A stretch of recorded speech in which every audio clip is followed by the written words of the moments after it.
E aí galera, beleza? Aqui quem fala é o Davi, sou do Vida Pura e esse é o quarto episódio da série 119, A Rota da Obediência. Vamos que vamos!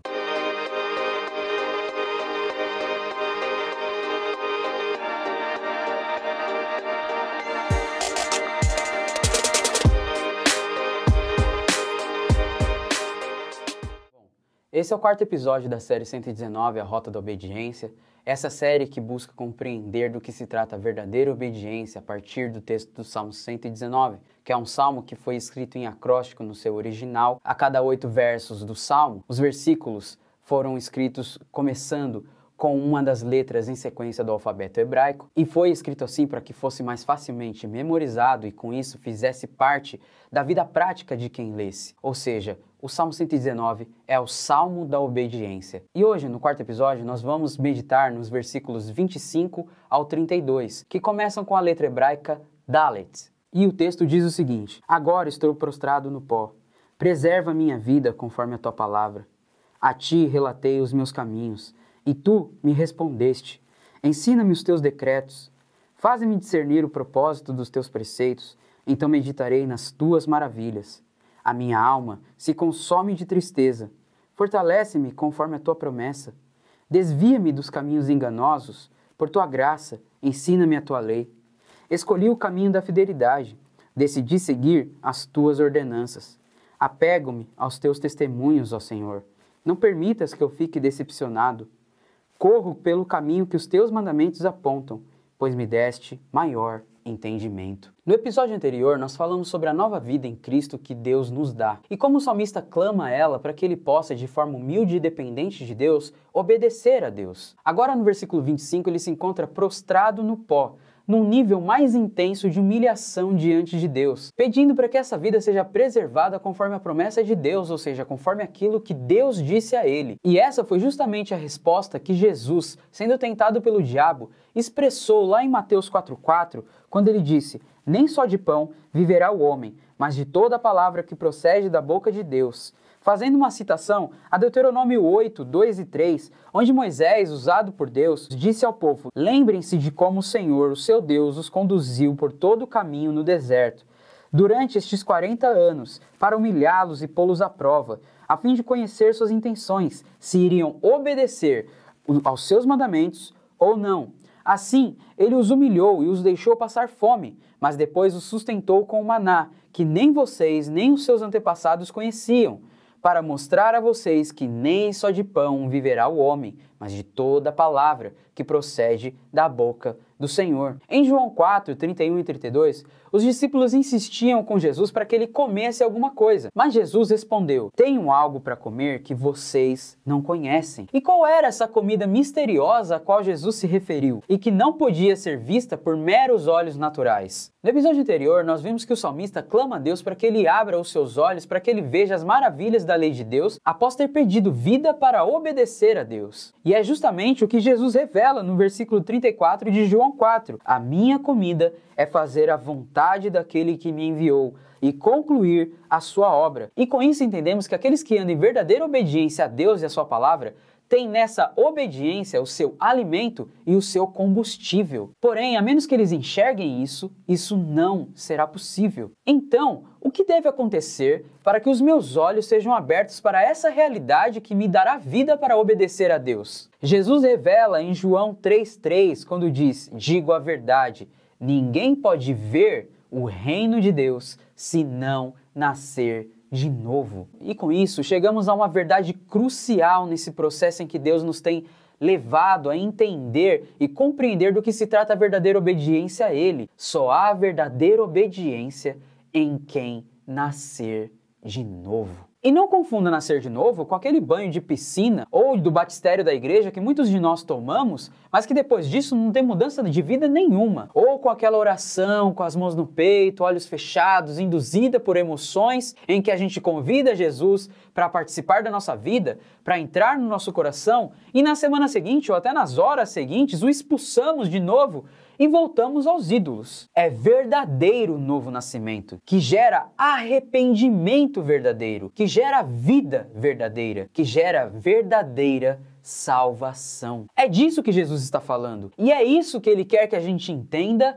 se alimente, obedeça e viva. Mas como saber se eu estou dentro dessa realidade? Nos próximos versículos, o salmista relata algumas coisas que aconteceram no seu ser e que podem servir de pistas do que acontece em nós após essa regeneração que o Espírito Santo realiza. Vamos lembrar que o salmista está prostrado no pó enquanto relata essas coisas. No versículo 26, ele diz que relatou a Deus os seus caminhos e que Deus não foi indiferente a ele, mas respondeu à sua procura. Davi, no Salmo 51, após ser confrontado por Natã pelo seu pecado com Batseba e ter seus olhos abertos para a realidade do pecado que ele estava, ele confessa os seus pecados e em verdadeiro arrependimento reconhece que os sacrifícios que agradam a Deus, no versículo 17, são um espírito quebrantado e que Deus jamais desprezará um coração quebrantado e contrito. Isaías, usado por Deus, após confrontar a idolatria do povo, em Isaías 57, no versículo 15, ele diz: "Pois assim diz o alto e sublime, que vive para sempre, e cujo nome é santo. Habito num lugar alto e santo, mas habito também com um contrito e humilde de espírito, para dar novo ânimo ao espírito do humilde, e novo alento ao coração do contrito." Tiago afirma isso em Tiago 4,8, quando diz: "Aproximem-se de Deus, e Ele se aproximará de vocês. Pecadores, limpem as mãos, e vocês, que têm mente dividida, purifiquem o coração." E João, em 1 João 1,9, revela o que deve ser feito para que essa purificação da parte de Deus em nós seja possível. "Se confessarmos os nossos pecados, Ele é fiel e justo para perdoar os nossos pecados e nos purificar de toda a injustiça." Ou seja, o reconhecimento do pecado e a confissão verdadeira diante de Deus em atitude de humilhação verdadeira são características de alguém que realmente nasceu de novo. Mas não para por aí. Não basta apenas reconhecer e confessar, porque eu posso fazer muito bem isso da boca para fora. E é por isso que foi dito que Deus se agrada do coração e do espírito humilde, quebrantado e contrito. Ou seja, é algo que excede simplesmente uma ação de chorar, mas que anseia por uma mudança verdadeira de direção, uma mudança total de vida, que o salmista reconhece que só em Deus ele encontrará. Quando ele pede a Deus: "Ensina-me os teus decretos." Ele deseja agora compreender o propósito da palavra de Deus no versículo 27 e então meditar nas maravilhas desse propósito. E no versículo 28, ele diz que a sua alma se consome de tristeza e pede para que ele seja fortalecido pela palavra de Deus. Paulo diz em 2 Coríntios 7, do 9 ao 11: "Agora, porém, me alegro, não porque vocês foram entristecidos, mas porque a tristeza os levou ao arrependimento, pois vocês se entristeceram como Deus desejava, e de forma alguma foram prejudicados por nossa causa. A tristeza, segundo Deus, não produz remorso, mas sim um arrependimento que leva à salvação, e a tristeza, segundo o mundo, produz morte. Vejam o que esta tristeza, segundo Deus, produziu em vocês. Que dedicação, que desculpas, que indignação, que temor, que saudade, que preocupação, que desejo de ver a justiça feita. Em tudo vocês se mostraram inocentes a esse respeito." Aqueles que verdadeiramente nasceram de novo reconhecem e confessam os seus pecados e passam a ter um desejo profundo por viver em justiça diante de Deus, se alimentando e sendo fortalecidos pela palavra de Deus. Por isso, o salmista pede no versículo 29 que Deus o desvie dos caminhos enganosos e que, por sua graça, o ensine sua palavra. Ele, a todo momento, pede por mais e mais e mais e mais e mais da palavra de Deus, pois realmente reconhece que ela é a sua fonte de vida. Como uma criança no mercado que fica puxando a barra do pai, pedindo isso, pedindo aquilo. "Pai, eu quero isso. Pai, eu quero aquilo." Mas diferente da criança, ele não pede pelas mercadorias que o pai pode lhe dar, e sim, ele pede por mais e mais e mais do pai, por mais da sua palavra. Como se ele dissesse: "Pai, confessei meus pecados, me dá mais de ti. Estou aprendendo a sua palavra, me dá mais de ti. Vou te obedecer, me dá mais de ti. Mais e mais de ti, Senhor. Timothy Keller disse certa vez que as pessoas religiosas obedecem a Deus para ter coisas, mas as pessoas que têm recebido a graça obedecem a Deus para ter Deus. E como está a nossa geração de hoje em dia? O que a nossa geração tem buscado? Qual é a verdadeira motivação da sua obediência a Deus? Da minha obediência a Deus? O que realmente nós temos buscado? As bênçãos de Deus? A prosperidade de Deus? Aquilo que Deus pode me dar? As bênçãos de Deus ou o Deus das bênçãos? Mas o que o salmista escolheu buscar? No versículo 30 ele diz: escolhi o caminho da fidelidade,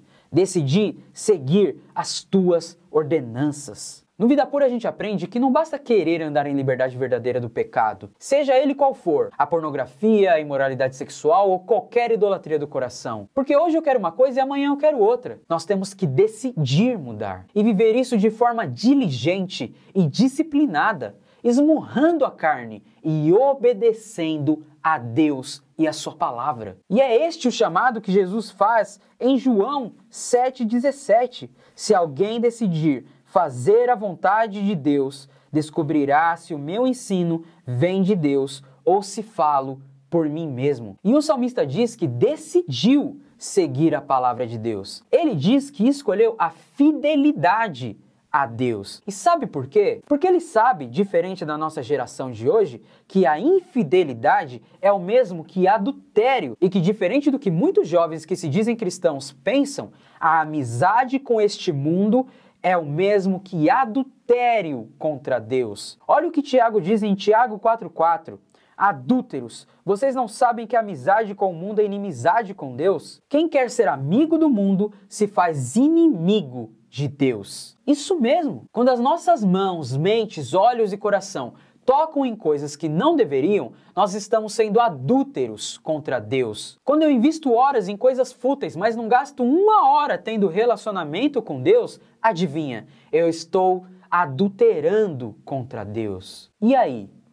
Vai continuar dizendo que isso não tem nada a ver? Mas sabe por que isso acontece? Porque passamos a vida acreditando que temos algum poder de definir o que é certo e o que é errado, o que é o bem e o que é o mal, nos mergulhando num profundo analfabetismo bíblico, regado a achismos, gerado pela mentira do livre-arbítrio. Meu corpo, minhas regras. Minha vida, minhas regras. Ah, esse é o meu jeito de servir a Deus. No que você está se metendo? Mas nós não temos esse poder. Não existe livre-arbítrio. Pois se existe, isso significa que nós temos liberdade para arbitrar, ou seja, decidir segundo a nossa própria consciência. Ou seja, poder para julgar o que é certo ou errado, o que é o bem e o que é o mal por nós mesmos. Você pode muito bem um dia ficar assistindo pornografia no meio do expediente no seu trampo, mas isso não significa que se o seu patrão te pegar no flagra, você não vai ser demitido. Você vai ser demitido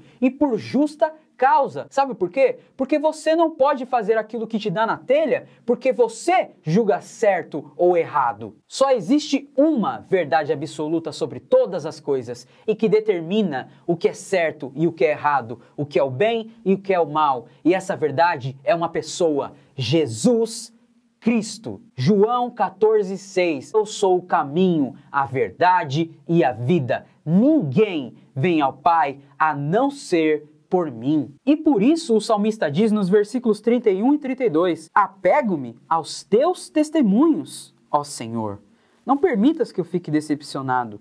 Corro pelo caminho que os teus mandamentos apontam, pois me deste maior entendimento. Mas aí você pode me perguntar, se não fazemos o que queremos, por que o salmista diz que escolheu o caminho da fidelidade a Deus? Simples, porque essa escolha não veio dele. Lembra dos nascidos de novo? Jesus disse em João 16, 7 e 8 que o Espírito Santo convence o mundo do pecado, da justiça e do juízo. E nós aprendemos nesse episódio que a verdadeira obediência está naqueles que verdadeiramente nasceram de novo. E que os sinais desse novo nascimento são reconhecimento e confissão do pecado, anseio por viver em justiça, fome por mais e mais e mais de Deus e escolha por ser fiel e obediente a Deus em reconhecimento de que Ele é e deve ser o nosso único árbitro e juiz do nosso ser. Pois como Jesus disse a Nicodemos, falando do novo nascimento, lá em João 3,8, o vento sopra onde quer, você o escuta, mas não pode dizer de onde vem nem para onde vai.